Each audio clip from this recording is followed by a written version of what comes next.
বয়ান শেষ, 2 মিনিটে 2টা কথা। যুবক বাবারা, আমি যে এতক্ষণ বয়ান করলাম একবারও কিন্তু বলি না আমার মতো টুপি লাগাও, বলছি? আমার মতো হুজুর হও, বলছি? বয়ান শেষ, খেয়াল করবে এই কথা 2 মিনিট। আমি কিন্তু একবারও বলি নাই মাদ্রাসায় যাও, কলেজ বন্ধ করে দাও।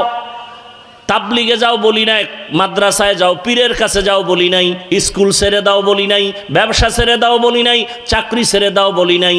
বরং তোমার পক্ষে স্লোগান দিয়া বিদায় নিচ্ছি, শোনো। তুমি চাকরি যারা করো, বিনয়ের সাথে বলছি চাকরি ছাড়িও না। স্কুলে পড়ো, কলেজে পড়ো, ব্যবসা করো, ছাড়িও না। ওখানে থাইকেই জান্নাতের পথটা তালাশ করো। তোমার মতো কত যুবক জেনারেল লাইনে পড়ছে, আলিফ বাতাও জানে না, স্কুল কলেজে পড়ে, র্যাব, আর্মি, পুলিশ, বিডিআরের চাকরি করে, 5 বেলার নামাজি নাই। ও শেষ। এবার নিজের জুতা কপালে বাইরাও, ঘরের দরজা লাগাইয়া যে ও পারলে তুমি পারো না কেন? কোনো নতুন ওয়াজের দরকার নাই। তোমার মতো যুবক ছেলেটা জেনারেল লাইনে পড়িয়া রাস্তায় গাড়ি চালায় নামাজ পড়ে, তুমি পারো না কেন? দরজা লাগাই জুতা দিয়ে কপালের বাড়ি দাও। তোমার কপালে কার অভিশাপ লাগছে? রহমতের নবী কেমন পাক! নবী যেখানে কদম রাখেন দীর্ঘ বছর ওখান থেকে শুধু ঘ্রাণ। রহমতের নবীর চেহারা এত সুন্দর, কেউ যদি একবার তাকায় 7 দিনে আর ক্ষুধা লাগে না। এটা বুঝামু কেমনে? বুঝাইতে গেলে তো যেভাবে বুঝান লাগে আমার লজ্জা করে। একটা যুবক যুবতী ভালোবাসায় পইরা কিন্তু খানার দিকে খেয়াল থাকে না, বুঝে না। একটা যুবক যুবতীর পাগল, একটা যুবতী যুবকের আশেকা। খানার দিকেও চিন্তা নাই, ঘুমের চিন্তা নাই, কখন রাত 3টা বাজে খবর নাই, মোবাইলে আকাম চলতেছে, রাত্র কখন শেষ হইল খবর নাই, 2 ঘন্টা ঘুমাইয়া আবার উঠে গেছে, দেখে মিস কল আসছেনি। বাবার টাকা চুরি করে, মায়ের টাকা চুরি কইরা মোবাইলে এমবি ঢুকায় কথা বলে। বাবার টাকা চুরি করো তো বাবারে জবাই করার থেকেও মারাত্মক অন্যায় করলি। কারণ যদি প্রত্যেকটা যুবক চিন্তা করতো বাবায় মরে গেলে সব সম্পদ তো আমার হবে, কোনো সন্তান কোনোদিন বাবার টাকা পয়সার ডাইন বাম করতো না। একজন স্ত্রী যদি মনে করতো আমার স্বামী মরে গেলে সব কিছু আমার হয়ে যাবে, তাহলে কোনোদিন স্বামীর সম্পদ স্ত্রী ডান বাম করতো না। আরে কথা ভালো করে মনে রাখবেন, পর্দার আড়ালের মা বোনেরা, যুবকেরা, দুনিয়াতে যত পুরুষ কামাই রুজি করে নিজের জন্য খুশির চিন্তা করে না, খাওয়ার চিন্তা করে না, ঘুমের চিন্তা করে না। প্রত্যেকটা পুরুষ চায় সন্তানের মুখে হাসি, স্ত্রীর মুখে হাসি, গাধার মতো কাজ করে, নিজের জন্য কিছু করে না। ঈদের সময় নিজে জামা কাপড় কিনতে পারে না, কষ্ট নাই, কিন্তু স্ত্রীর যদি দিতে না পারে, সন্তানের নতুন জামা কাপড় দিতে না পারে, মনে বড় কষ্ট। এই নিমক হারামরা এই বেচারার লাগে জুলুম করে, টাকা পয়সা চুরি করে ডাইনে বামে করে। এই নিমক হারাম, সন্তানও নিমক হারাম। ওই যে কয়েক মাস আগে দেখেন না বাড্ডা থানায়, কয়েক মাস না আরও বেশি হবে, 2 শিক্ষিত কুলাঙ্গার, বাবায় মারা গেছে, লাশটা থুইয়া 2 ভাই ঝগড়া করে বাবার টাকা পয়সা নিয়ে। পৃথিবীতে ইসলামকে টিকিয়ে রাখার স্থায়ী ব্যবস্থাই হলো মাদ্রাসা। মুসলমানের মুসলমানি, মানুষের মানুষত্ব সঠিকভাবে এ জমিনে টিকে থাকার একমাত্র স্থায়ী ব্যবস্থা কি? আর পৃথিবীতে দ্বিতীয় কোনো ব্যবস্থা নাই যেই ব্যবস্থা গ্রহণ করলে মানুষ সুখ শান্তিতে ইজ্জত নিয়ে জীবন কাটাতে পারবে এই জমিনে। সবগুলো এক অশান্তির বেড়াজাল, সব নিজের বেলায় সব সঠিক, অন্যের বেলায় না।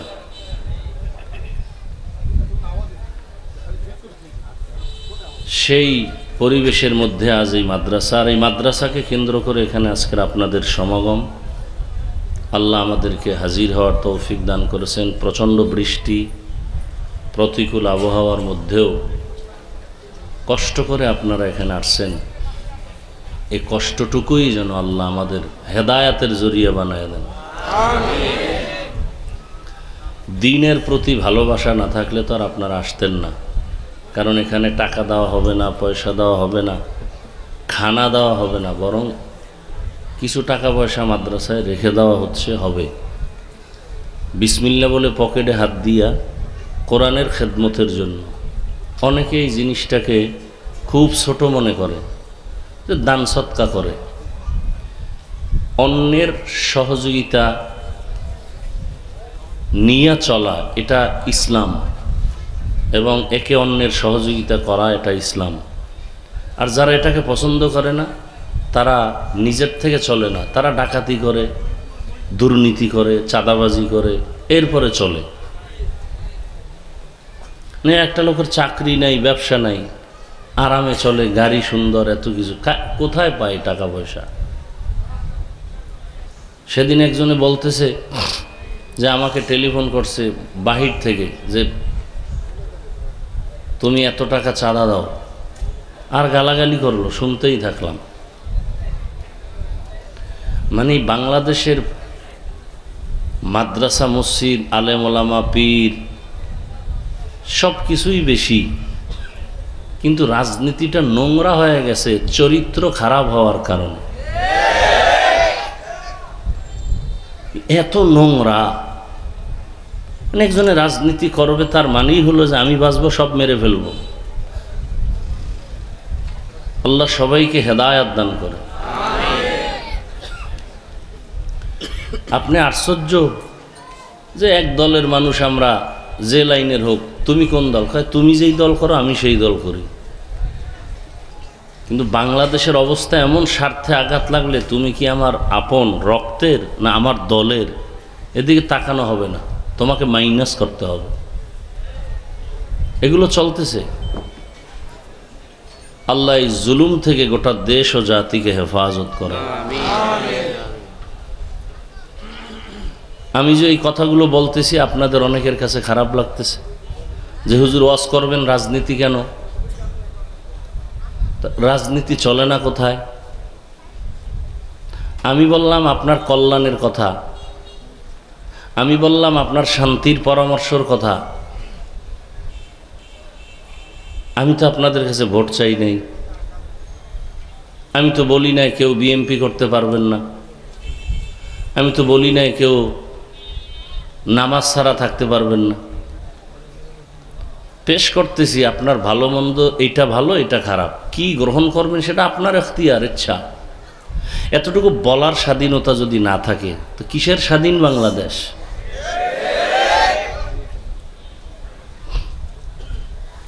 আল্লাহ আমাদেরকে বুঝ দান করেন। তো মাদ্রাসার জন্য সংক্ষিপ্ত ব্যাগ নিয়ে আপনাদের কাছে লোক যাবে এখনই। বিসমিল্লাহ বলে 1000, 500, 100 যা পারি সবাই বিসমিল্লাহ বলে দেই। দান করা এটা রসুলের সুন্নত, দান নেওয়াটাও রসুলের সুন্নত। তবে যার পছন্দ হয় না দিবেন না, তবে যারা দিবেন 4টা পুরস্কার পাবেন। 1 নাম্বার, দান করলে হায়াত বেড়ে যাবে। 2, রিজিক বাড়বে। 3, মুসিবত থেকে ফেরেশতার মাধ্যমে আল্লাহ হেফাজত করবেন। 4, কবরওয়ালাদের আযাব মাফ হবে। এই কথাটুকু উপরে বিশ্বাস থাকলে সে দান করবেন, যার বিশ্বাস নাই তার দানেরও দরকার নেই। দিন হেফাজতের জিম্মা আল্লাহ নিয়েছেন। কত জায়গায় মাদ্রাসা উঠতে দেয় না, বাধা দেয়, হবে না। আল্লাহ আবার ওখান থেকেই একজনকে বানায় দেয় যে না তুমি মাদ্রাসা করো, জায়গা, টাকা, ঘর, জালাগা আমি একা দিব। এ কারণেই তো মাদ্রাসা টিকে আছে। মহামারী করোনা, স্কুল বন্ধ, কলেজ বন্ধ, চাকরি বন্ধ, ফ্যাক্টরি বন্ধ, সব বন্ধ, একটা কোরআনের মাদ্রাসাও বন্ধ হয়নি। এ খবরও তো আপনাদের নাই। একজন হুজুর করোনায় মরে নাই, কোনো মাদ্রাসার শিক্ষক কর্মচারী না খাইয়া মরে নাই। আল্লাহ চোখের সামনে দেখাইতেছেন। আমরা বুঝি না, বুঝার চেষ্টাও করি না, বরং বিরোধিতা করি। আল্লাহ পাকের দরবারে শুকর যে দয়াময় আল্লাহ আমাদেরকে সুস্থ রেখেছেন, আলহামদুলিল্লাহ। টাকা, বাড়ি, গাড়ি সব কিছু আছে, কিন্তু অসুস্থ এই জিন্দেগির মোটেও দাম নাই।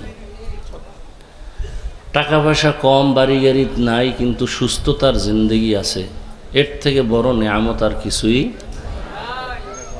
আল্লাহর রসুল বলেন আলহামদু আলা নিয়ামাতি, আমানুন লিজাওয়ালিহা। নবীজি বলেন যারা আল্লাহর নিয়ামত পাইয়া শুকর আদায় করবে এটাই হলো তার রক্ষা কবচ, ওই নিয়ামতকে ধরে রাখার জন্য। ওই নিয়ামত আর জায়েল হবে না। আলহামদু আলান নিয়ামতি আমানুন লিজাওয়ালিহা। আল্লাহ চক্ষু বড় নিয়ামত আমাদেরকে দান করছেন। একা একা শুকর আদায় করবেন, দেখবেন চোখ নষ্ট হবে না। আল্লাহ আরও নিয়ামত বাড়ায় দিবেন, পাওয়ার বাড়ায় দিবেন। মোবাইল দেখতে দেখতে দেখতে দেখতে মানে এমন অবস্থা হয়ে গেছে, শরীরের পার্টস সবগুলো অকেজ হয়ে যাওয়ার উপক্রম। চোখের পাওয়ার নাই, কানের পাওয়ার নাই, হার্ট দুর্বল, কিডনি দুর্বল, শারীরিক অসুস্থতা দিন দিন বাড়তেছে, মাথা ব্যথা বাড়তেছে, হার্টে ব্যথা বাড়তেছে, বুকে ব্যথা বাড়তেছে। মানে সর্বলাইনের ক্ষতি ছাড়া ভালো তেমন নাই বললেই চলে। আর সেই মোবাইলটা যদি 24 ঘন্টা গুনার কাজে ব্যয় করি, সারা রাত মোবাইল চালায় ঘুম নষ্ট, সারা রাত দরজা জানালা বন্ধ, চোখের গুনাহ, জবানের গুনাহ, অন্তরের গুনাহ, কানের গুনাহ, হাতের গুনাহ, সারাটা রাত। আল্লাহ সবাইকে হেফাজত করেন, আমিন। আপনি যদি অন্যের মেয়ের দিকে খারাপ দৃষ্টি দেন, ভালো করে মনে রাখবেন, আপনি মানে ওভার 100 মনে রাখবেন যে আপনার মেয়ের দিকে ভিন্ন কেউ নজর দিতেছে। আপনি যদি অন্যের বোনের দিকে খারাপ দৃষ্টিতে তাকান, আপনাকে ওভার 100 মনে রাখতে হবে আপনার বোনের দিকেও ভিন্ন কেউ খারাপ দৃষ্টি দিতেছে। আপনি যদি অন্যের স্ত্রীর দিকে খারাপ দৃষ্টিতে তাকান তো আপনার স্ত্রীর দিকেও খারাপ দৃষ্টিতে কেউ তাকাবে। আপনি যদি কারো মায়ের দিকে খারাপ দৃষ্টিতে তাকান তো আপনার মায়ের দিকে অন্য খারাপ দৃষ্টিতে তাকাবে। এবং এটা বাস্তব, কোনো সন্দেহ নাই। এ বিষয়ে আমরা চিন্তা করি না। নগদ কিছু আনন্দ পাওয়ার জন্য আমরা সব ভুলে যাই। ধর্ষণ বন্ধ করতে কে না চায়? ধর্ষণ না হোক, শিশু বাচ্চা ধর্ষিতা হয়। সমস্ত কথার একমাত্র মূল কথা, এই ধর্ষণ বন্ধ করার একটাই মাত্র চাবি, চোখের দর্শন বন্ধ করতে হবে। এই চোখের দর্শন যতদিন পর্যন্ত কন্ট্রোল না হবে ততদিন পর্যন্ত ধর্ষণ বন্ধ হবে না। একটা পুরুষ বেগানার দিকে তাকাইয়া দেখে যে অনেক সুন্দরী, এবার অন্তরে গুনাহ শুরু হয়ে গেছে। এরপরে কি হয়, আমার বউ তো এত সুন্দর না, আমার বউ তো এত পরিপাটি না। এবার বউয়ের উপরে খারাপ ধারণা, অন্যের স্ত্রীর উপরে ভালো ধারণা, সংসারে ঝামেলা বাড়তে থাকে, মানসিক অবস্থা দুর্বল হতে থাকে। এজন্য ধর্ষণ বন্ধ করার আগে দর্শন বন্ধ করতে হবে। আর দর্শন চূড়ান্ত পর্যায়ে আমাদেরকে খারাপ দিকে নিয়ে যাচ্ছে এই মোবাইল। সবসময় দোয়া করি, আজও করি, আল্লাহ মোবাইলের গুনাহ থেকে আমাদেরকে হেফাজত করেন।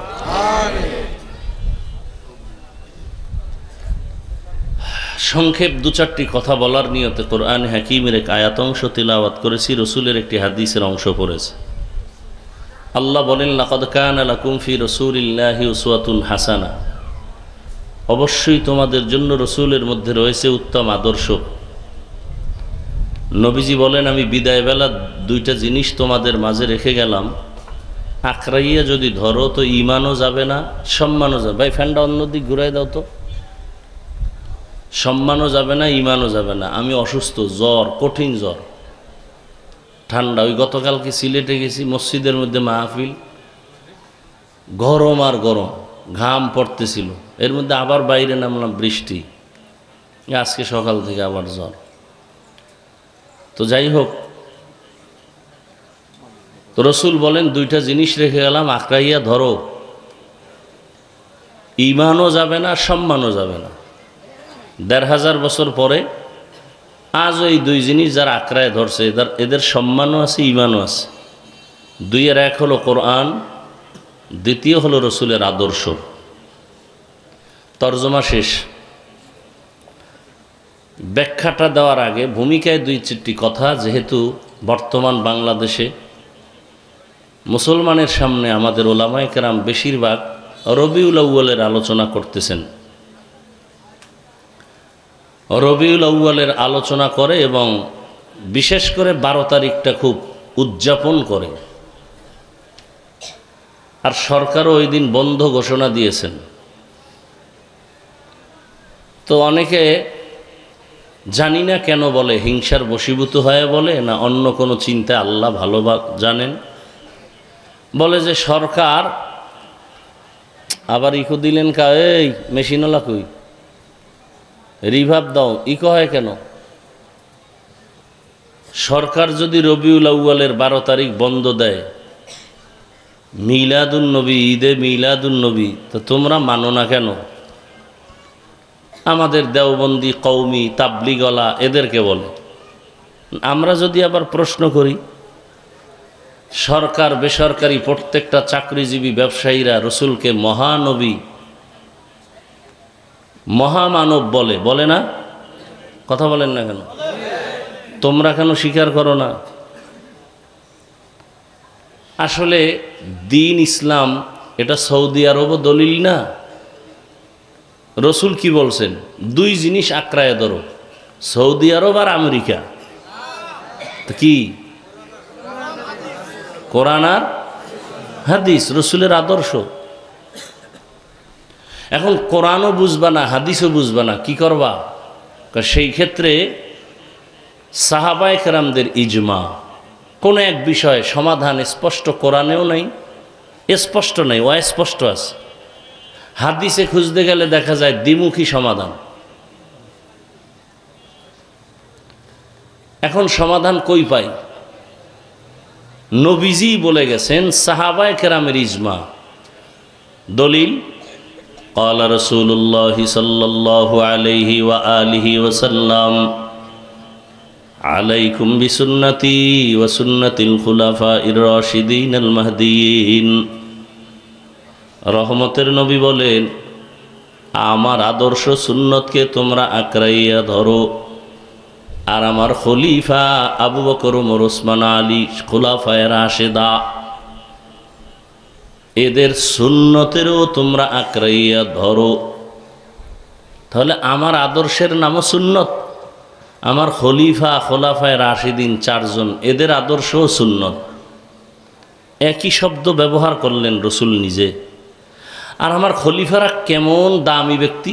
বলে এরা রাশেদিন, অর্থাৎ জান্নাতের নিরেট পথ দেখানেওয়ালা। বলে কেমন পথ দেখায় তারা? বলে মাহদিয়িন, এরা হেদায়াত প্রাপ্ত, এরা যে পথ দেখাবে এতে কোনো ভুল নাই, ঝামেলা নাই। এখন সাহাবায়ে কেরামদের থেকে সমাধান নিতে হবে। সাহাবাদের মধ্যে ইখতিলাফ আছে, একই বিষয় এক একজন এক এক রকম বলছেন। যেমন নবীজি মেরাজে গেছেন, সহিহ মুসলিম শরীফে উল্লেখ আছে আম্মাজান আয়েশা থেকে, নবীজি বলেন, রাআইতু রব্বি আজ্জা ওয়া জাল্লা, আমি আমার রবকে দেখেছি মেরাজে। আরেকজন সাহাবী বলেন, ডাইরেক্ট রসুল আল্লাহকে দেখেন নাই। এইভাবে পরস্পর বিরোধী সমাধান কোথায় পাবেন? সমস্যা হয়ে গেছে সাহাবাদের মাঝেও। শেষ ঠিকানা সমাধানের তাও রসুল বলে গেছেন, মুজতাহিদ ইমাম যারা, তারা ইজতেহাদের মাধ্যমে, গবেষণার মাধ্যমে সমাধান বের করবেন, কোরআন হাদিস রিসার্চ করে, মন গড়া না।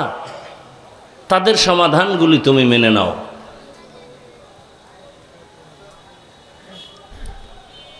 মোবাইল এক যুগে ছিল না, এখন মোবাইল আসছে।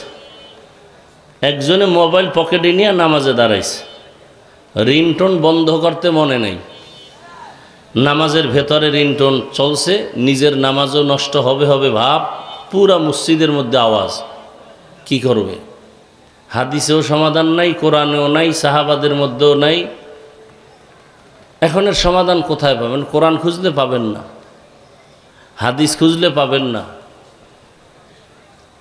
মুজতাহিদ ইমামগণের বাতানোই 4 ফর্মুলা সামনে রেখে, কোরআন, হাদিস, ইজমা, কিয়াস, এই 4টা মূলনীতি সামনে রেখে সমাধান করবেন। কিয়ামত পর্যন্ত মুফতি সাহেবরা তারা সমাধান বের করবেন। ওই সমাধান মেনে চলতে হবে, তাহলে নাজাত পাওয়া যাবে। মন গড়া চললে, কেউ যদি মন গড়া চলে, তার জিন্দেগি মরার আগেই বরবাদ। একটা প্রতিষ্ঠান চালানোর জন্য নিয়ম নীতি লাগে। একটা স্কুল চালায়, তার নিয়ম আলাদা। মাদ্রাসা চলতেছে, নিয়ম আলাদা। ফ্যাক্টরি চলতেছে, তার কিছু নিজস্ব নিয়ম নীতি আছে, নাইলে চলবে না। আল্লাহ তো রসুল 2 জিনিস ধরে রাখতে বলছেন, কোরআন আর সুন্নাহ। এই 2 জিনিস এখনো যাদের কাছে আছে, এরা সর্বোচ্চ সম্মানে আছে, ঈমানও আছে।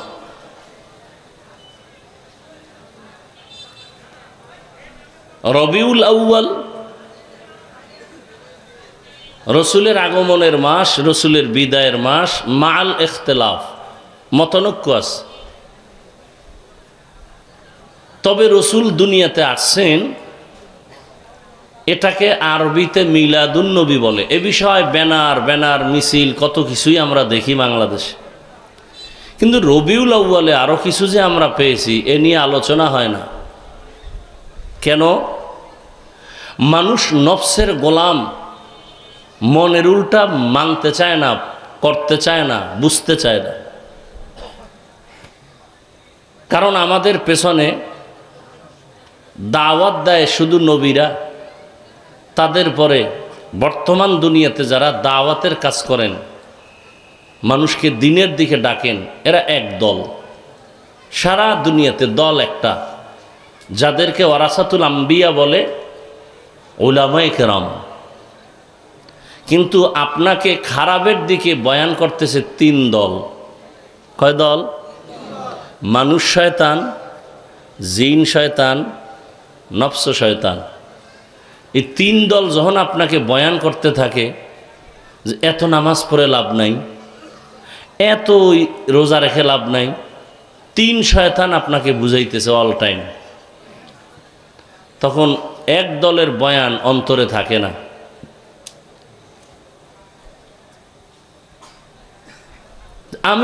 আমি আপনাদেরকে বয়ান করতেছি, আপনারা যেন রসুলের আদর্শের দিকে আসেন, নামাজ পড়েন।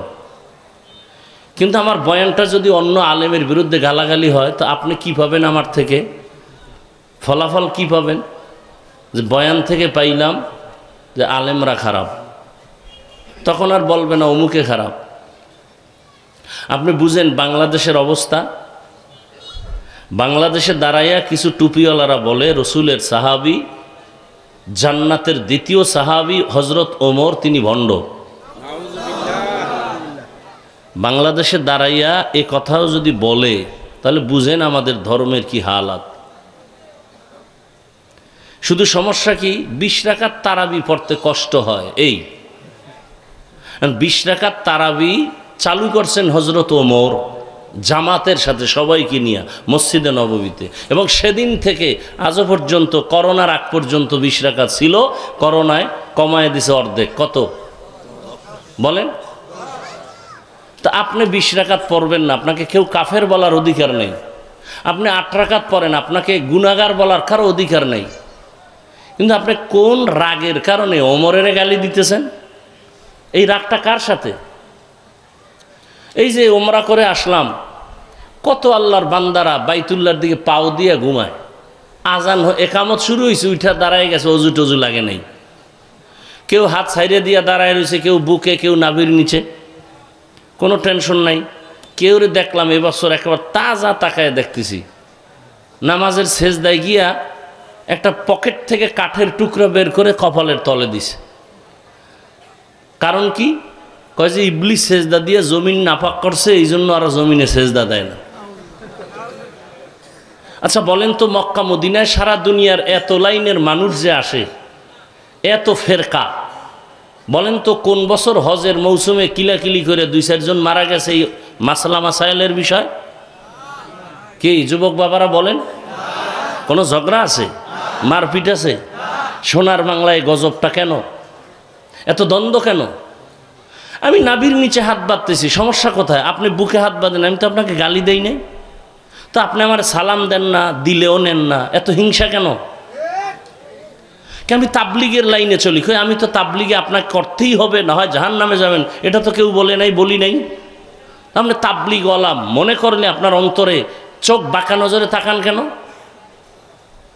আপনি 8 রাকাত পড়বেন তারাবি, আমরা 20 রাকাত পড়ি, 8 রাকাত ওয়ালাদের তো গালি দেই নেই। আপনি 20 রাকাত ওয়ালাদের সাথে বাজে নজরে তাকান কেন?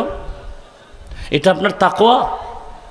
আপনি ইবাদত করেন আল্লাহ, বান্দার সাথে দ্বন্দ্ব কেন, ঝগড়া কেন? আপনি পারেন বুঝাইতে, আপনার অধিকার আছে বুঝাবেন, তাও গালি দিয়ে না, ভালোবাসা দিয়া। টাকার লোভ দেখায় না যে এটা হক এটা বাতিল, আপনি বুঝাবেন। আল্লাহ আমাকে হেদায়েত দান করুন। চরম এক কঠিন হালাত। আর এখন ইউটিউব বাইরে, এই যে ইদানিং খেলে ইউটিউবে ঢুকলেই দেখবেন পর্ব আকারে বক্তব্য দিতেছে, বলতেছে হাদিসও মানা যাবে না, শুধু কোরআন মানা যাবে। হাদিস বাদ। এগো হালাত কি হবে এদের? মাইয়া বলা ভবিষ্যৎ যারা আইবে কয়েকদিন, এরা এ বলবে যে কোরআনও বাদ।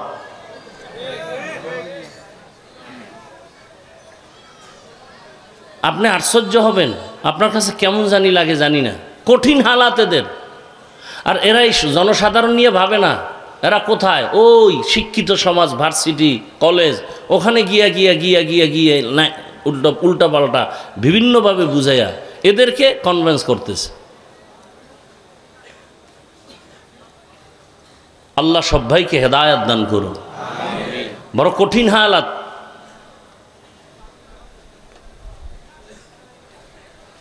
তো রবিউল আউয়ালে আমরা 4টা জিনিস পেয়েছি। মূল কথাগুলো ব্যাখ্যা দিব না, শুধু মূল এই কথাগুলো মনে রাখবেন। রবিউল আউয়ালে আমরা কয়টা জিনিস পেয়েছি? 4টা। 1, রসুলের বিলাদাত অর্থাৎ জন্ম মোবারক। 2, পেয়েছি রসুলের রিসালাত, আল্লাহ রসুলকে কিতাব দিয়েছেন রবিউল আউয়াল। 3, পেয়েছি রসুলের হিজরত, মক্কা থেকে মদিনায় হিজরত, রবিউল আউয়াল। 4, আমরা রবিউল আউয়ালে পেয়েছি রসুলের রেহলাত বা ওয়াফাত। কয়টা হইল? 4টা। বেলাদাত, রেসালাত, হিজরত, ওয়াফাত, এই 4টা রবিউল আউয়ালে পেয়েছি। এই 4টার থেকে আবার কি ফল আসলো? বেলাদাতের মাধ্যমে আমরা পেয়েছি আজাদিয়াত, মুক্ত স্বাধীনতা। নবী আসছেন, আবুল আহাব খবর পাইয়া দাসীরে মুক্ত করে দিছে, আর গোলামি করা লাগবে না, ভাতিজার আনন্দে তোরে ছেড়ে দিলাম। নবী আগমন করছেন শুধু এই কারণে, 1000 বছরের প্রজ্বলিত আগুন পারস্যে নিভে গেছে, জুলুম চলতেছিল, জুলুম বন্ধ হয়ে গেছে। আর আপনারা জানেন আর একটা কথা, ওই সময় বাবা কন্যাদেরকে পছন্দ করতো না, কন্যা হলেই গলা টিপে হত্যা করে মেরে ফেলত। আল্লাহর কুদরত, মোহাম্মদ আসছে, আর সে থাকতে আমার রসুলের ইজ্জত রক্ষায় উম্মতেরা বাচ্চা মেরে ফেলবে, হবে না। ওই টাইমে ওই সময় আরবে যত মহিলার পেটে বাচ্চা ছিল সবগুলোকে আল্লাহ ছেলে বানায় দিয়েছেন, একটাও মেয়ে হয় নাই। মেয়ে হলেই বাবাই কি করবে? মেরে ফেলবে। তাহলে মানুষ স্বাধীন হলো রসুলের জন্ম মোবারকের কারণে। শুধু তাই না, বাঘ আর হরিণ একসাথে এক জায়গায় পানি পান করতেছে, সব স্বাধীন। নাম্বার 2, রবিউল আউয়ালে পেয়েছি আমরা রেসালাত। রেসালাতের ফল হলো শরিয়াত। মানুষের জীবনটা সুন্দরভাবে পরিচালনার জন্য কিছু নিয়ম নীতি আছে, কোনটা হালাল, কোনটা হারাম, কোনটা বৈধ, কোনটা অবৈধ, কোনটা ঠিক, কোনটা ব্যাঠিক, এর নাম শরীয়ত। এই শরীয়ত প্রণেতা রসুলের মাধ্যমে আল্লাহ তৈরি করলেন, কিয়ামত পর্যন্ত এই প্রেসক্রিপশন চলবে। আর এটাকে যারা ফলো করবে তারা দুনিয়ায় সফল, আখিরাতেও সফল। কোনো তন্ত্রমন্ত্র দুনিয়াতে, আল্লাহর কসম 1000 কোটি বার আল্লাহর কসম, ওয়াল্লাহি ওয়াল্লাহি ওয়াল্লাহি বিল্লাহি তাল্লাহি, কোটি কোটিবার আল্লাহর কসম, আল্লাহর রসুলের আদর্শ ছাড়া, শরীয়ত ছাড়া এ দুনিয়ায় যত তন্ত্রমন্ত্র, আব্রাহাম লিঙ্কনের গণতন্ত্র, মাও সেতুনের তন্ত্র, লেলিনের তন্ত্র, এরপরে কালমার্সের আদর্শ, এক কথায় দুনিয়ার সব তন্ত্র আর আদর্শ নাপাক, একমাত্র রসুলের আদর্শই পাক। কত হাজারবার কসমের ধাক্কা দিয়ে বলেছি, দুনিয়ার সব আদর্শ নাপাক, আব্রাহাম লিঙ্কনের আদর্শ নাপাক, মাও সেতুনের আদর্শ নাপাক, লেনিনের আদর্শ নাপাক, কালমার্সের আদর্শ নাপাক। কেন? ওরা মূলত মানুষটাই নাপাক, খায়ও নাপাক। যে তিন বেলা ভাত খাইয়ে বিড়ি টানে আর মদের বোতল নিয়ে দৌড়ায়, ওর দিমাগ ভালো? কথা বলেন। মদ পান করে আপনাদের এই জানা মতে কেউ জিকির টিকির করে? বরং বউরে মা কয়া ডাকে। তাহলে ওর দিমাগ ঠিক আছে? তো যেই যত বড় ভিআইপি তত বড় মদখোর। সত্য কথাটা স্বীকার করেন, মানেন আর না মানেন। কি সোনার বাংলায় যত বড় ভিআইপি তত বড় সত্য কথা বলেন? তাহলে দিমাগ ঠিক আছে? নাই। সকালে এক কথা, বিকেলে আর এক কথা। তাহলে এদের দিমাগ না পাক, চোখ না পাক, অন্তর না পাক, এদের থিওরিও না পাক। আর রসুল কেমন পাক? হিজরতের পথে সাপে আঘাত করছে আবু বকরকে, রসুল একটু লালা লাগায় দিছেন, বিষ পানি হয়ে গেছে। সুবহানাল্লাহ বলতে কষ্ট লাগে না? রসুল কেমন পাক?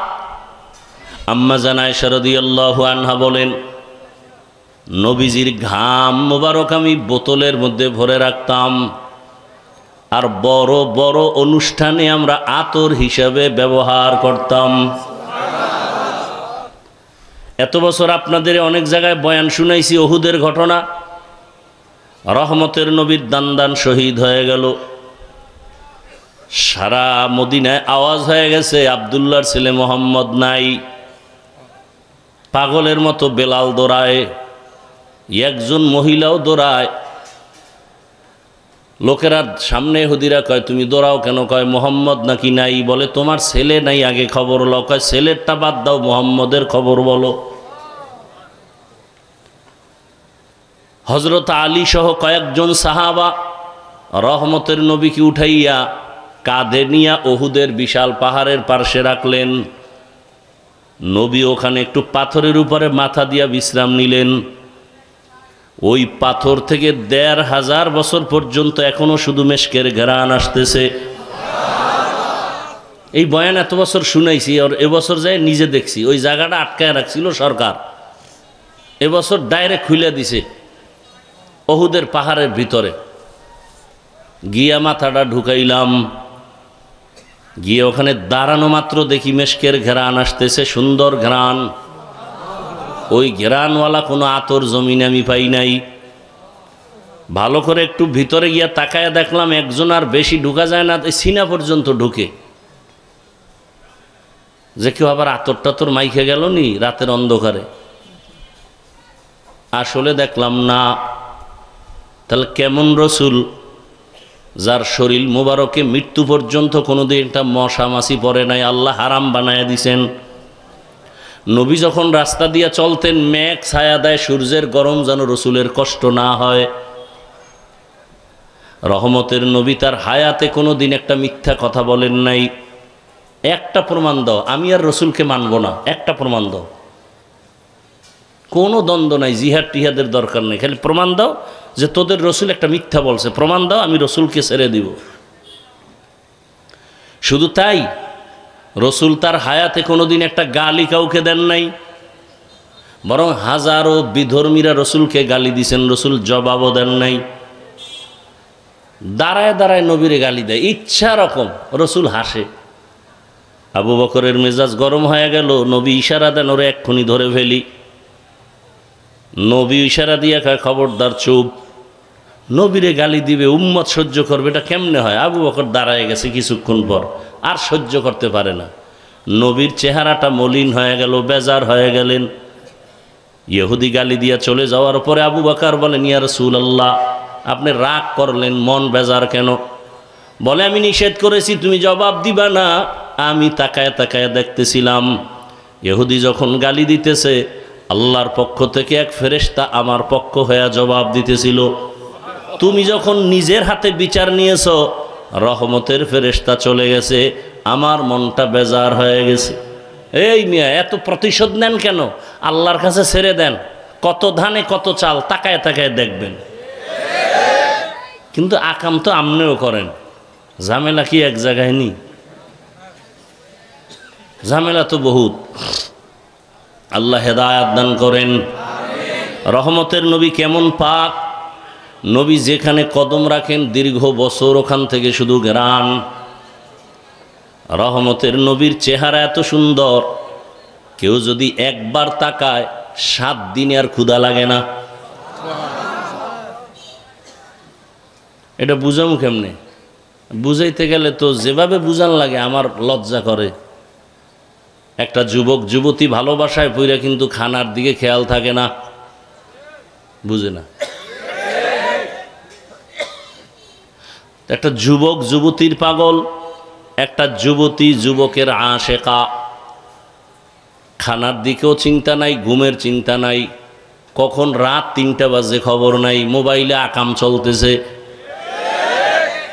রাত্র কখন শেষ হইল খবর নাই, 2 ঘন্টা ঘুমাইয়া আবার উঠে গেছে, দেখে মিস কল আসছেনি।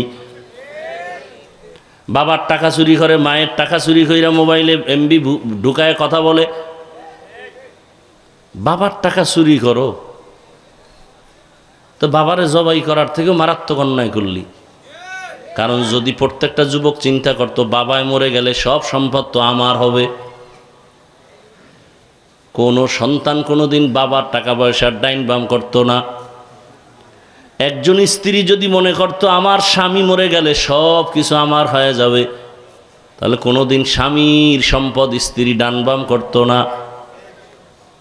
আরে কথা ভালো করে মনে রাখবেন, পর্দার আড়ালের মা বোনেরা, যুবকেরা, দুনিয়াতে যত পুরুষ কামাই রুজি করে নিজের জন্য খুশির চিন্তা করে না, খাওয়ার চিন্তা করে না, ঘুমের চিন্তা করে না। প্রত্যেকটা পুরুষ চায় সন্তানের মুখে হাসি, স্ত্রীর মুখে হাসি, গাধার মতো কাজ করে, নিজের জন্য কিছু করে না। ঈদের সময় নিজে জামা কাপড় কিনতে পারে না, কষ্ট নাই, কিন্তু স্ত্রীর যদি দিতে না পারে, সন্তানের নতুন জামা কাপড় দিতে না পারে, মনে বড় কষ্ট। এই নিমক হারামরা এই বেচারার লাগে জুলুম করে, টাকা পয়সা চুরি করে ডাইনে বামে করে। এই নিমক হারাম, সন্তানও নিমক হারাম। ওই যে কয়েক মাস আগে দেখেন না বাড্ডা থানায়, কয়েক মাস না আরও বেশি হবে, 2 শিক্ষিত কুলাঙ্গার, বাবায় মারা গেছে, লাশটা থুইয়া 2 ভাই ঝগড়া করে বাবার টাকা পয়সা নিয়ে। লাশ দাফনেরও চিন্তা নেই। কার জন্য এত পাগল হয়ে গেছে? সেদিন এক উত্তরায় জুমা পড়াই এক বড় লোক কাঁদতেছে, ছেলেও জিগায় না, মাইয়াও জিগায় না। আমি আকাম করছেন কোন জায়গায় বলেন? মোহব্বতের সাথে বলছি। কয় কি? আমি কি মাইয়া পোলার নামে ফ্ল্যাট লিখে দিছেন? কয় হা। আমি তাড়াতাড়ি ফাঁসি দেন, নাইলে বৃদ্ধাশ্রমে চলে যান, আপনার কপাল শেষ। আচ্ছা, বাবা মারা গেলে সম্পদ আল্লাহর আইনে, সরকারি আইনে কারা পাবে? ছেলেমেয়েরা না? তো ওই কুলের বলত সন্তানের নামে দেওয়ার মানেটা কি? ও চুরি করে টাকা বানাইছে, জন্য নিজের নামে লিখতে পারে না।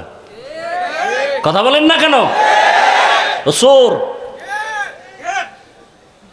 এই জন্য নিজের নামে লিখতে পারে না। মাইয়া পোলা, বউ, শালা শালি, দুনিয়ার আকাম করে লাভ কি? এই সুইস ব্যাংকে টাকা তো খাইতে পারলা না, লাভ হইল কি?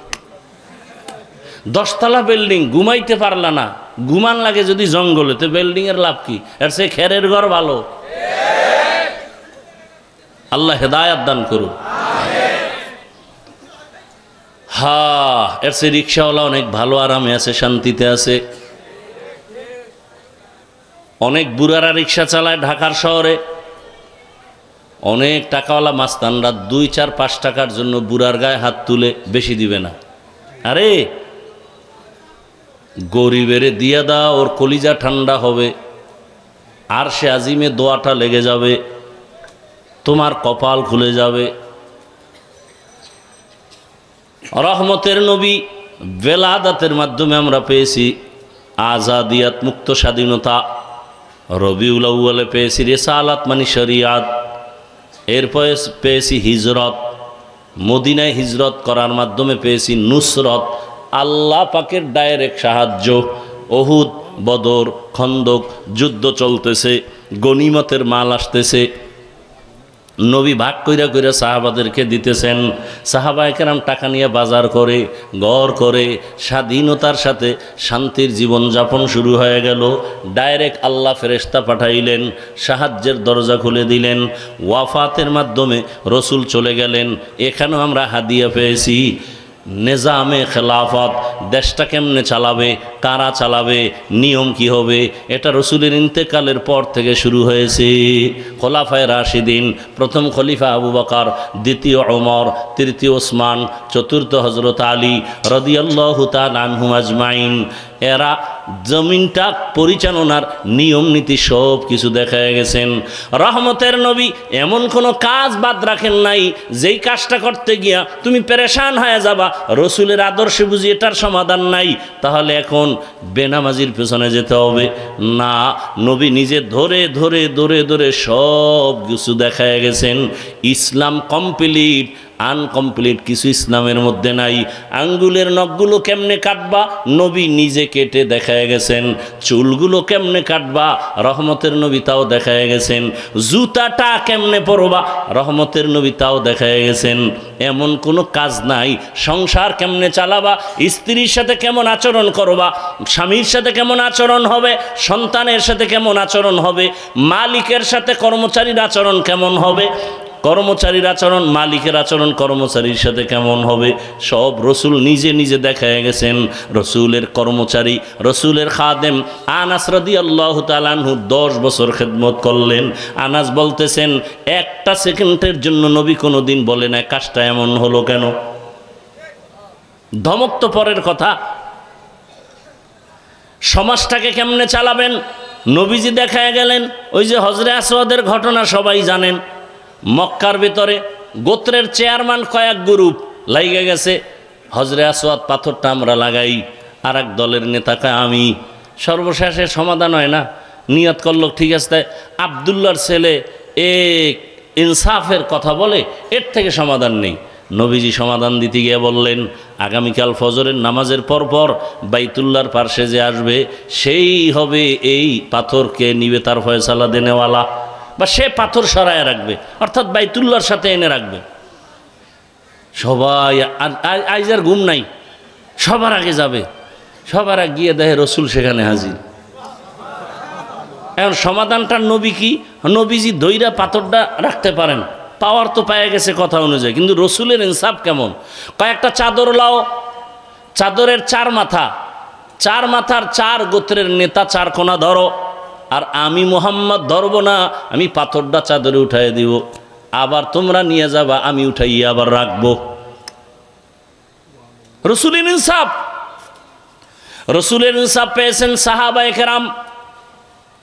ওমরে ফারুক ক্ষমতার আদালতে বসা, পার্শ্বে হযরত আলী, হঠাৎ একটা মহিলা আদালতে হাজির। ওমরের আদালত, ওমরের আদালত মানে কথার আগে তরবারি রেডি। কি নরম না গরম? নাম শুনলেই চান্দি গরম। কি যুবকেরা, এই ডান হাতের এই আঙ্গুলকে কি আঙ্গুল বলে?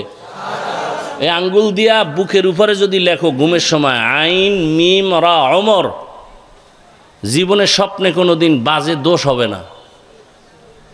কিন্তু সারা রাত মোবাইল চালায় যদি ওমর লেখো 13 বার, তো লাভ কি?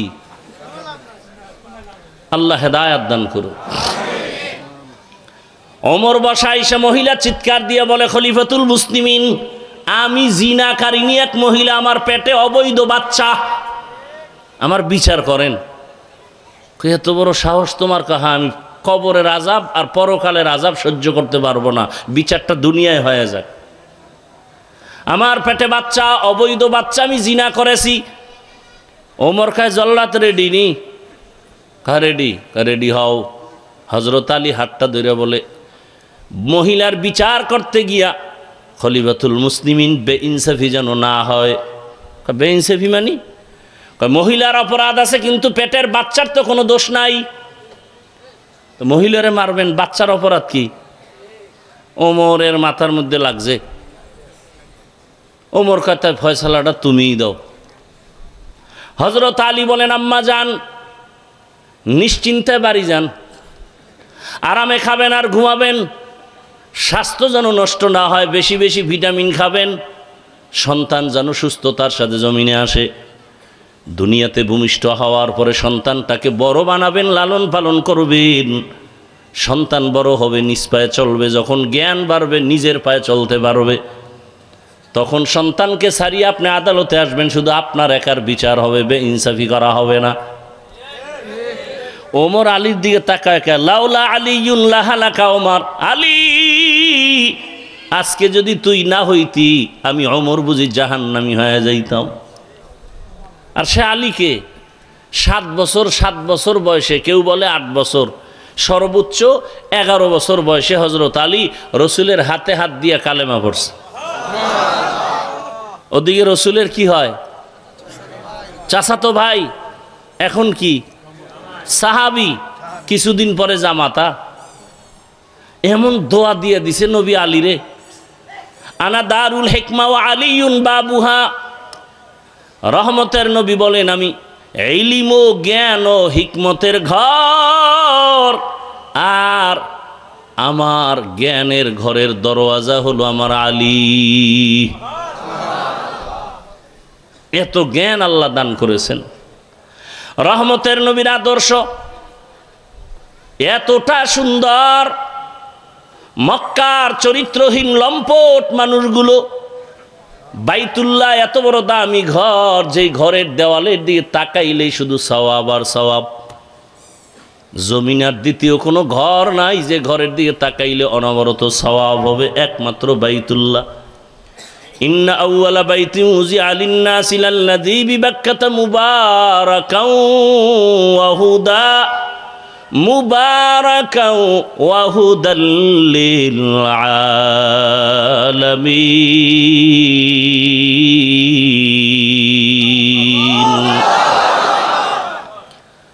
এমন এক হেদায়েতের ঘর, কিন্তু মক্কার খারাপ মানুষগুলো, নারী আর পুরুষ একসাথে উলঙ্গ হয়ে তাওয়াফ করে। আমগো কাপড় চুপুর না পাকতো, এডি নিয়ে ওখানে যাওয়া ঠিক না, সবাই ল্যাংটা হয়ে চলো। বাস্তব, কোনো পশু জবাই করছে, রক্তগুলো লয়ে বাইতুল্লাহর দেওয়ালে মাকে, কয় কোরবানি কবুল। আল্লাহ বলেন, লাইয়ানালাল্লাহু লুহুমুহা ওয়ালা দিমাউহা ওয়ালাকিন ইয়ানালুহুত তাকওয়া মিনকুম। নবী জানায় দেন, ওদের রক্ত গোশত আমার কাছে দাম নাই, আমার কাছে একমাত্র দাম অন্তরের তাকওয়া। হা ইন্না আকরামাকুম ইনদাল্লাহি আতকাকুম। বান্দা, তুমি নামাজ পড়ো, রোজা রাখো, যা কিছু করো, কার জন্য করো? তোমার অন্তরে কি চাই আমি ওদিকে দেখে আছি। ক্বালা রাসূলুল্লাহি সাল্লাল্লাহু আলাইহি ওয়া আলিহি ওয়াসাল্লাম, ইন্নাল্লাহা লা ইয়ানজুরু ইলা সুওয়ারিকুম ওয়া আমওয়ালিকুম ওয়ালাকিন ইয়ানজুরু ইলা নিয়াতিকুম ওয়া আমালিকুম। আল্লাহ বান্দার নিয়ত দেখেন, নিয়তের হালাত কি, কি হালাতে, কোন নিয়তে বান্দা দান করে। আবু হুরায়রা থেকে হাদিস বর্ণিত, কিয়ামতের দিন সর্বপ্রথম 3 লোক জাহান্নামে যাবে। কেমন 3 ব্যক্তি? যাদের ব্যাপারে দুনিয়ার সব বিবেক বলে জান্নাতি। এর মধ্যে এক হলো গলা কাটা শহীদ, আর একজন হলো আলেম, আর একজন হলো মসজিদ মাদ্রাসা মানুষের কল্যাণে দান সৎকা করে এমন দানবীর। বুঝেন এবার সহিহ হাদিস। 3 ব্যক্তি জাহান্নামে যাবে সবার আগে, একজন গলা কাটা শহীদ, আর একজন আলেম, আর একজন হবে দানবীর। তাহলে এদের উপায় কি আর আমগো উপায় কি? রসুলের দেশের মানুষ এত খারাপ, কিন্তু রহমতের নবীর উত্তম আদর্শ, কাউকে গালি দেন না। নবী এত বয়ান করছিনি, আপনারা তো ঘড়ি দূরে বয়ে রয়েছেন, নিজে নামাজ পড়ে নাই, ফজর জোহর আসর মাগরিব এসাও পড়ে নাই, উঠে গেলেই টাইমের দিকে রে কম হয়ে গেল বয়ান। হ্যাঁ, আর রসুলের এত বয়ান লাগে নাই। ইহুদি মহিলা দুধের বাচ্চা নিয়ে আসছে, কথা বলতে পারে না, নবীরে প্রশ্ন করে আটকায় দিবে, বাচ্চা নিয়ে রওনা। রসুলের সামনে গিয়া বাচ্চাটা রসুলকে সালাম দিয়ে দিছে। এহুদি মহিলা তাকায় রয়েছে, বাচ্চা আম্মু কইয়াও ডাকতে পারে না। মা জিজ্ঞাসা করে, তুই কারে সালাম দিলি? বলে রহমাতুল্লিল আলামিন। মহিলা কয়, যেই বাচ্চা কথা বলতে পারে না সে যদি আপনাকে চিনতে পারে, আমি কেন পারি না? বেয়াদবি মাফ করবেন, আমারে কালেমা পড়ায়া দেন। নবীর বয়ান লাগে নাই, বেতের বাড়ি লাগে নাই, গালি লাগে নাই, ধমক লাগে নাই, আদর্শ দেখে কালেমাওয়ালা হয়ে গেছে। রহমতের নবীর আদর্শ পাই এত দামি হয়ে গেল, আল্লাহ জিব্রাইলকে পাঠায় বলে লিস্টি নিয়ে নবীরে দাও, লিস্টির মধ্যে অনেকগুলো নাম আছে, নবী ঘোষণা দিয়ে দিক এই লিস্টির মানুষগুলো বিনা হিসাবে জান্নাতি। বলেন তো কয়জনার নাম? 10 জন সাহাবা। 1 নম্বরে কে? আবু বকর, দ্বিতীয় ওমর। এদের ইতিহাস পড়েন। জান্নাতের গ্যারান্টি পাইছে মরার পরে না আগেই? কিন্তু এগুলো ইতিহাস দেখেন তো। মোবাইলে আকাম না কইরা ভালো কাজ করার রাস্তা আছে না? কি? গুগলে সার্চ দেন, মানুষের চোখ এর মধ্যে কি কি ডিজাইন দিয়া আল্লাহ বানাইছেন। এবার কাগজ কলম দিয়ে লিখতে থাকেন, কত শত দিস্তা আপনার শেষ হবে, আপনি শেষ করতে পারবেন না। আকাম দেখার টাইম কই? গবেষণা করেন যদি ভালো মানুষ হতে চান, জ্ঞান অর্জন করেন। একটা মানুষ নিয়ে ভাবেন তো, আল্লাহর পরিচয় পেয়ে যাবেন। একটা মানুষের মধ্যে আল্লাহ কি দিয়ে রাখছে। এই যে কথা বলতেছি, মাইকে বিদ্যুতের চার্জ যায়, ব্যাটারির চার্জ যায়, কিন্তু আমার কণ্ঠের চার্জ দিলাম কবে? এত হাজার কথা বের হচ্ছে, এগুলো কোন জায়গায় জমা? গাভীর দুধ পান করেন বাম হাত দিয়া, ডান হাতে বিড়ি টানে, বাম হাতে চা টানে, ভদ্র। ভাত খাইতে গেলে দেখবেন বাম হাত দিয়া লবণ লয়, কত ভদ্র। মানে বাম হাত তো বাথরুমে ব্যবহার হয়, ওটার একটা আলাদা ফ্লেভার আছে। তো হাসেন আপনারা? ভাইরা আমার, আল্লাহ তাআলা কেমন করে মানুষ বানাইছেন গবেষণা করলে দেখেন। একই ফ্যাক্টরির থেকে, যেই ফ্যাক্টরি থেকে তেল আসে ওখান থেকে লবণ আসে নাকি? এমন গাজীপুরে এমন ফ্যাক্টরি আছে যে একই মেশিন থেকে তেল আর লবণ বের হয়। সিমেন্ট ফ্যাক্টরির থেকে রড বের হয়। আল্লাহ কেমন মিস্ত্রি। আম্মাজান একটা ফ্যাক্টরি, ওখান থেকে 5টা সন্তান বের করলেন, কারো চেহারার সাথে কারো মিল নেই। একই ফ্যাক্টরির সন্তান, কারো কণ্ঠের সাথে কারো কণ্ঠের আওয়াজের মিল নাই। কার কুদরত? সকালবেলা গাভীর দুধ দহন করে 20 কেজি, কালকে দহন না কইরা ওলানটা কেটে দাও, 10টা ফোঁটাও বের করতে পারো কিনা দেখো। 10 ফোঁটা বের হবে? ভাইরা আমার, চিন্তা করেন, 30 পারা কোরআন যারা হাফেজ, ওদের মধ্যে 30 পারা কোরআন আছে। 8 বছরের সন্তানের পাগড়ি দিলাম, 6 মাসে হাফেজ হয়ে গেছে। কয় মাসে? এইবার দুনিয়াতে আধুনিক মেশিন বের হইছে, চেক আপ করে কিডনির ভিতরে, হার্ট ভিতরে কয়টা ব্লক আছে নাই, পুরাটা স্ক্রিনে দেখায় না। কোরআন শরীফটা ওর বডির কোন জায়গায় জমা আছে বের করতে পারবে পৃথিবীর কোন স্ক্রিন? চিনো আল্লাহকে।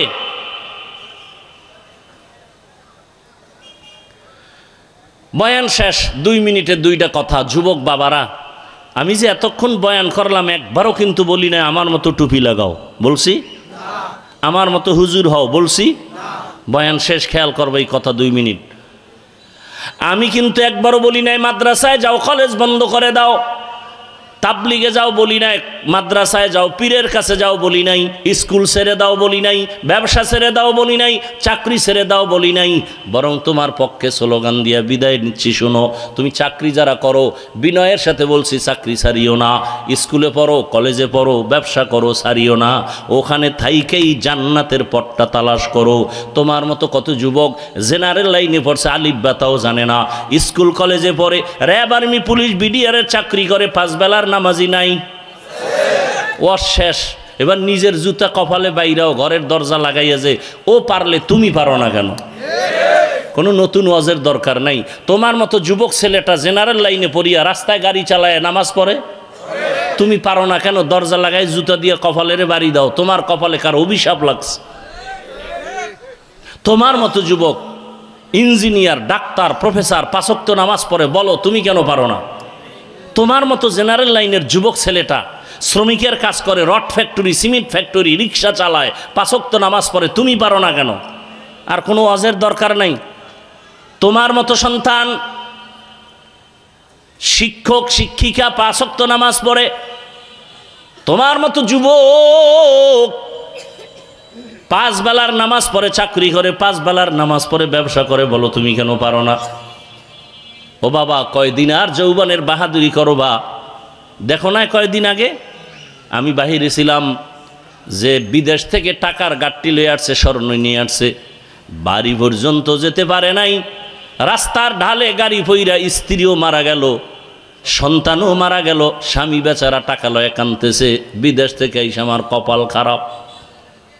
কি ফেসবুকের গোলাম বাইরা, খবর নাই এদিকে?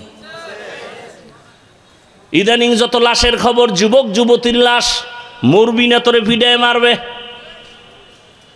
মানুষ মারতে 20,000 টাকা লাগে, অর্ডার দিলেই নাই, মাইনাস।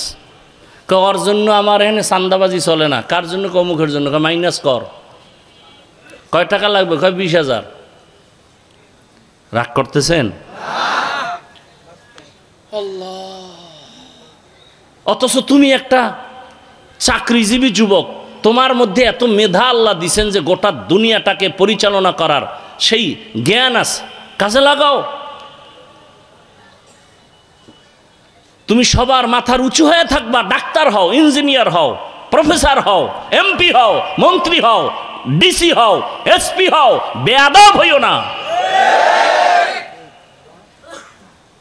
মরিয়া গেলেও যেন মানুষ অমর হইয়া তোমার দিলের মধ্যে গেঁথে নেয় সবাই। তবে এজন্য 3টা দোয়া লাগবে। কয় দোয়া? 3 জায়গার দোয়া লাগবে। বেদবি করলে মরার আগে ভঙ্গু লেখা রাখবা আজীবন, ঘরের দরজায় পারলে বাদাই করে লেখো এই কথাটা। সফল ডাক্তার, সফল ইঞ্জিনিয়ার, সম্মানিত প্রফেসর হতে হলে কয় জায়গার দোয়া লাগবে? 3 জায়গার দোয়া। যদি বড় দোয়া নাও, মরার আগে পঙ্গু। 1 নাম্বার জায়গা মা বাবা। মা বাবার দোয়া ছাড়া কোনোদিন সফলতা জীবনে আসবে না, খোদার কসম। 2য় জায়গা শিক্ষকের দোয়া। বেদবি করবি, লেখাপড়া ধ্বংস। 3 নাম্বার উলামায়ে কেরামের দোয়া। বেয়াদবি করবা, চরিত্রের আর কল্যাণ হবে না কোনোদিন। ওই চেয়ারে বই আকাম করবা, জুতার বাড়ি খাইয়া পালায়ে যাবা। এরকম ঘটনা আমার সোনার বাংলায় নাই? আমার সোনার বাংলায় কি নাই? সব আছে। আল্লাহ হেদায়েত দান করুন। আমার মতো যুবক যদি স্কুল কলেজে পড়ে, 5 ওয়াক্ত নামাজ পড়ে, আমি পারি না কেন? আর কোনো ওয়াজের দরকার নাই। এবার যাদের দিল তওবার জন্য রেডি, আল্লাহ কয় তওবা কর। গুনাহ করছো 50 বছর লাগায়, আর খালি বলবে আল্লাহ মাফ করে দাও, 1 সেকেন্ডে সব মাফ। আল্লাহ সবাইকে মাফ করেন, আল্লাহ মাহফিল কবুল করেন, আবার আমাদের সবাইকে তওবাওয়ালা জীবন দান করেন। তাহলে মা বাবার সাথে বেয়াদবি করা যাবে? শিক্ষকের সাথে যাবে? ওলামায়ে কেরামের সাথে যাবে? যারা করছে ওরা ধ্বংস, খবর নাও, ওরা ধ্বংস। বহু যুবক রাস্তায় ঘুরে ইংলিশে কথা কয়, অর্ধুলঙ্গ পাগল। ইংলিশে কথা কয় পাগল কেন কয়? ভালো ছাত্র ছিল, শিক্ষকের সাথে বেয়াদবি কইরা পাগল হয়ে গেছে। পাগল হইতে কি পুরা মাথা খাইতে ফেলান লাগবে? একটা তার আউলে গেলে তো শেষ। ব্রেনের একটা তার আঁকা বাঁকা হয়ে গেলে চান্দি গরম। বেয়াদবি করো না। অনুরোধ, এই ওয়াদাটা করে যাও, মা বাবা, শিক্ষক, ওলামায়ে কেরামের দোয়া নিতে পারি বা না পারি, বড় দোয়া নিব না। আর জিন্দেগিতে কোনো ওয়াজের দরকার নেই, এই কথাটা ওয়াদা করে যাও। মা বাবা, শিক্ষক, ওলামায়ে কেরাম, মুরব্বীদের দোয়া নিতে না পারলেও কি বড়দোয়া, বড়দোয়া। আলহামদুলিল্লাহি রাব্বিল আলামিন। والصلاة والسلام على سيد الأنبياء والمرسلين وعلى آله وأصحابه أجمعين يا أرحم الراحمين يا أرحم الراحمين يا أرحم الراحمين رب ارحمهما كما ربياني صغيرا ইয়া আল্লাহ, অসুস্থতার মাঝে আপনার বান্দারা এই বৃষ্টির মাঝে দ্বীনের মহব্বতে হাজির হয়েছেন। আয় আল্লাহ, আপনি সবাইকে কবুল করে নেন। আয় আল্লাহ, আমাকে সুস্থতার নিয়ামত দায়েমান দান করেন। আয় আল্লাহ, দ্বীনের খেদমতের জন্য আপনি কুদরতের দ্বারা ইজ্জতের সাথে কবুল করেন। আয় আল্লাহ, মাহফিল কবুল করে নেন, মাদ্রাসা কবুল করে নেন, মসজিদ কবুল করে নেন, এলাকাবাসীকে কবুল করে নেন, ওলামায়ে কেরাম, মুরব্বী, হাজী সাহেব, ব্যবসায়ী, চাকরিজীবী, ছাত্র, যুবক, মা বোনদের কবুল করে নেন। আয় আল্লাহ, নবীজির সুন্নাতওয়ালা জিন্দেগি আমাদের দান করেন। নবীজির রওজা বাইতুল্লাহ জিয়ারতের তৌফিক দান করেন। আয় আল্লাহ, প্রত্যেকের সন্তান নেককার বানায়া দেন, মা বোনদের আবেদা পর্দাওয়ালা বানায়া দেন। যারা লেখাপড়া করে পরীক্ষার্থী কামিয়াবি দান করেন। আমার কলিজার প্রত্যেকটা যুবকের দ্বীনের খাদেম বানায়া দেন। মোবাইলের গুনাহ থেকে হেফাজত করেন।